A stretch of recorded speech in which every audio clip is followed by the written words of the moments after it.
What's up, friends? Welcome back to my channel. Today I'm telling you about a secret that I've kind of sort of been keeping. Now, if you're somebody who actually watches my Wellness Wednesday live streams, this is not a secret and you already know about it. But if you watched this video right here, I talk a whole lot about kind of my rock bottom moment in my health and fitness journey and my impetus, my motivation for going forward and making a plan change, and really kind of the experience I had getting a fire lit under my booty, right? So go ahead and watch that video if you want kind of what encouraged me to make this change. One of several things that encouraged me to make this change, but I reintroduced. It's not that I started something brand new to me. I actually went back to doing something that I did a long time ago and then stopped because I heard first it was great, and then I heard for people who are menstruating it's not good and all of those things.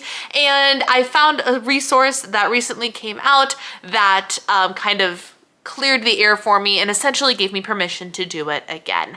And that is intermittent fasting. So rewind a little bit. Back when I was doing Points Plus and Weight Watchers and all sorts of different things, I can't remember exactly when the timeline was, but I regularly implemented intermittent fasting as an additional tool to help me along my weight loss journey. And quite frankly, it was pretty stinking effective. Then I got into this whole cycle syncing, hormone balancing stuff, right?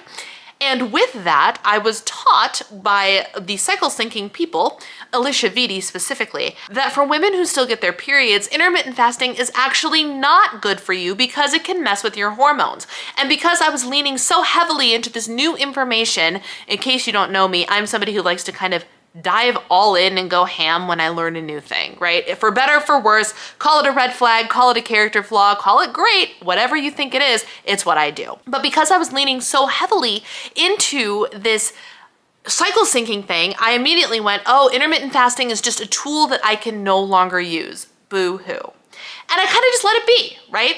Then a content creator who is not somebody that I have been following for any sort of weight loss related content or health content even, but somebody whose content I started following because I read her book and I really liked her book, Jennifer L. Scott, and her book is Lessons from Madame Chic. She actually has several books out now, but that's besides the point. I follow her on YouTube and I know that she has been doing intermittent fasting on and off. And as I've been I'll watch the video occasionally and I'll sit there and go, but if you're somebody who gets your period, you're not supposed to be doing intermittent fasting. So I kind of watched it and took it with a grain of salt. Well, enter this interview that Jennifer did with a doctor on her channel. And this doctor, whose name I can't remember off the top of my head, I can't remember her first name, but her last name is Pelz, Dr. Pelz. She is a woman who is a doctor who has been into intermittent fasting, and she has written a book called Fast Like a Girl. Okay, what does that mean? It means that this doctor took the concept of intermittent fasting and all of the pros that go along with intermittent fasting and has merged it with cycle syncing. Meaning that there are periods of time throughout your cycle that you can fast, and you can fast really well, and you can fast for long periods of time, and fasting is good. But on the flip side, there are also times during your cycle when you should not be fasting, or you should be fasting less for smaller durations. And so I immediately downloaded this book and I devoured the audiobook in 2.5 days. And I loved everything that was said about it. And so, y'all, secret's out, I'm intermittent fasting. That is my primary tool to help kind of kick my butt back into gear and get my health back on track after everything mentioned in that before video that you need to go back and watch. But secret's out, I'm intermittent fasting. So today I'm going to share with you what I eat in a day intermittent fasting. Now, one thing worth noting is that the fasting throughout the 28-day cycle, or throughout whatever your length of cycle is, the 30-day cycle, whatever it is, the fasting lengths vary, even within a certain section of your hormonal time. So even in your follicular phase, there could be a couple of different kinds of fasts that are optimal for you. It just so happens that my fast yesterday and today are 17-hour fasts. So with that being said, here is what I ate today, intermittent fasting to lose weight. Okay, it is time to break my fast, it is time for meal number one. It is 10:47 a.m. and here's what's on my plate. I have 2 scrambled eggs and 2 servings of egg whites with some fresh salsa mixed in. I love salsa in my eggs. So good. And then I have 150 grams of strawberries. And then this over here, this nice little concoction, is 2 slices of my wild grain sourdough bread. Delicious. I love this bread. And then I have turkey meat on top. And then as a little bit of fat and flavor, I have some basil pesto spread on there instead of avocado, making it avocado toast. It's just a little bit of basil pesto. I think it was like 16 grams of pesto, but I love the taste of pesto. So this combination was actually inspired by one of the meals that Hungry Root, which is the grocery delivery service I used this week, was inspiring me to have, but it was going to send over the bread and the cheese, neither of which I needed. So I just got the pesto and the turkey, and I was like, I can make this by myself with the stuff I have in my house. So this was inspired by that meal that was originally in my meal plan for the week. And so yeah, that is breakfast, brunch. Let's call it brunch. All right, friends, it is currently 2:13 p.m. and I am having lunch, which is really a snack. This is part 1 of 2. I'm just eating in segments. I'm going to do a savory segment first, and then I'm going to do a sweet segment. So this is carrots. These are rainbow carrots from my Hungry Root box. I also have 3 tablespoons of this Ithaca hummus. This stuff is so good. The lemon dill hummus. If you are a fan of lemon and dill, 10 out of 10 would recommend. It's delicious, and there's no junk in any of their ingredients here. It's all good, clean stuff. Really, really pumped about this. So I have 3 tablespoons of that. And then also from my Hungry Root box is this sous vide egg bite, prosciutto and Gruyere. There's nutrition information, getting me a little bit more protein. I've got some protein coming afterwards in my dessert type situation as well. But this is part 1 of my lunch. Okay, so I lied to you. I was going to have yogurt and berries, but I decided to have a healthy eating on the go bar instead. Apple cinnamon, one of my favorite flavors. And now I over-iced it, but I'm having a double shot of iced espresso. This is the Nespresso watermelon flavored iced coffee. It's actually really, really good. Don't knock it until you try it. Delicious, but I need to hurry up and finish this because I really shouldn't be having any coffee at this hour. However, tonight is hockey night, which means I'm going to be up late watching the hockey game. So it's okay if I delayed my caffeine stoppage by about an hour. Okay, it is 4:45 p.m. and this is the dinner that I just cooked up. This is a mix of the rainbow salad blend and the super salad blend or something from Hungry Root, which was the grocery delivery that I had this week. And I just sauteed it up in a pan with some chicken bone broth for my liquid and to keep it from sticking to the pan.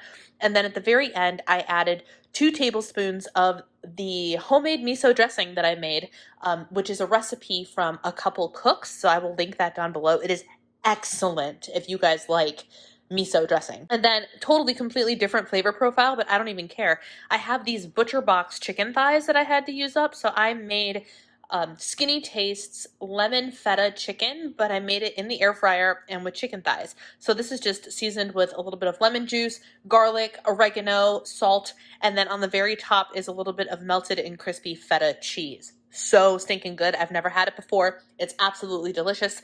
And this is going to be my dinner for the night. All right, my last food of the day is this. This is Ninja Creamy, and it is just Fairlife chocolate milk and sugar-free chocolate pudding. 1 tablespoon of chocolate pudding for the whole pint of chocolate milk. I spin this once on light ice cream. I do 1 respin with just adding a little bit of fresh liquid milk to it. And then I did do a mix-in. I have some Ben & Jerry's cookie dough in here. And this will be the last thing I eat for the day, which is great. It's dessert, it's protein, it's all good things. So I will let you know how much I have left when I'm done eating. All right, there it is. I fold at about halfway. I had permission to eat as much of it as I wanted, but I decided that I was done. I was satisfied at half. So I flattened it out as you're supposed to do for the creamy. I'm going to do one more once over, and then I'm going to put it back in the freezer. I've never actually put something back in the freezer before. I'll have to see how this respinning it and eating the rest of it later goes, but that's it. That's all she wrote for my day. Hello. So I never finished the vlog last night. Last night was the first Florida Panthers hockey team, Florida Panthers, home game for the Stanley Cup Finals. So after I was finished eating, I had a Patreon Zoom chat, which was a great conversation with my Patreon members. And then I sat and I watched the hockey game. And let me tell you, I'm very, very glad that I had intermittent fasting on my side, because otherwise I would have been anxiety and stress munching the entirety of the game. But because I had the intermittent fasting thing and I was like, no, you stopped eating. By the way, I stopped eating at around 5:30 and it's good. I felt good. I didn't overeat anything because I was like, no, you can't, you'll break your fast. You can't do that. And it worked really, really well. So the bottom line is this. It is now, I don't know, 9 o'clock? 8:40. 8:40 in the morning. I am allowed to break my fast at 10:30 because today was another 17-hour fast. And I feel really good. My tummy's a little bit rumbly. I am a little bit hungry, but I'm going to power through because the way that I'm doing this fasting protocol from Fast Like a Girl, the book, which again is linked down below, I actually don't have to worry about like, oh my gosh, 17-hour fasts are so long, because they're temporary. I have a period of time where I do them, but then in a couple of days, my fasts go down to 13 hours and it's going to feel more accessible and things will be varied like that throughout this entire process, which I'm really excited about. So as an added bonus, today is Friday and it was my weigh-in day. And since Monday, I have lost 1.8 pounds. Bonus little weigh-in thrown in there for you. And so that just tells me that I'm on the right track with something. And I'm very excited about it. So if you want to follow me along on this journey, go ahead and hit that subscribe button, because we're going to be walking through this together. And this time around, I'm feeling confident that I have my head on straight. I'm excited, I'm inspired, and I'm going to get this done. So thanks for spending the day with me today, and I will talk to you guys later.